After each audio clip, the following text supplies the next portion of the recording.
Friends வணக்கம், நான் உங்கள் அன்புடன் S.V.V ஒரு 2.1 ஆம்ப்ளிஃபையர். இது வந்து பிக்கப்பில் போட்டிருக்காங்க. ஸோ இது யூஎஸ்பி போடும்போது வந்து பார்த்தீங்கன்னா இந்த போர்டு வந்து விழுந்துருச்சு, அதாவது உள்ள பென்ட்ரைவ் ப்ரெஸ் பண்ணும்போது விழுந்துருச்சு அப்படிங்கிற மாதிரி சொல்லியிருந்தாங்க. நெக்ஸ்ட் ப்ராப்ளம் என்னன்னு சொல்லியிருந்தாங்கன்னா வந்து ஏதாவது ஸ்பீட் பிரேக்கில் இதெல்லாம் ஊட்டா இல்லைன்னா இந்த கண்ட்ரோல் ஏதாவது அட்ஜஸ்ட் பண்ணும்போது மட்டும் வந்து பார்த்தீங்கன்னா ஸ்பீக்கரில் மட்டும் கரன்னு கேட்குது அப்படிங்கிற மாதிரி சொன்னாங்க. செஞ்சு ஒரு 11வது நாளே இப்படி வந்துருச்சு அப்படிங்கிற மாதிரி சொன்னாங்க. ஸோ கண்ட்ரோல் போகிறதுக்கு வாய்ப்பு இல்லை. ஸோ நம்ம கண்ட்ரோலை செக் பண்ணி பார்த்துட்டோம்.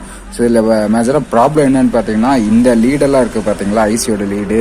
ஸோ இந்த லீடெல்லாம் இப்படி ஆடுது. ஸோ இது மாதிரி ஒரு 2-3 லீடு வந்து ஃப்ரீ ஆயிடுச்சு. ப்ராப்ளம் வருதுன்னு பார்த்தீங்கன்னா இந்த ஹீட் சிங்லேயும் இந்த பிசிபியும் வந்து சரியாக லிங்க் ஆகலை. ஸோ இந்த இடத்துல பார்த்தீங்கன்னாவே கட் பண்ணதே கொஞ்சம் கிராஸ் ஆகிருக்கு. வெல்டிங் சரியாக வைக்கலினாலும் இந்த மேஜர் ப்ராப்ளம் வரும்.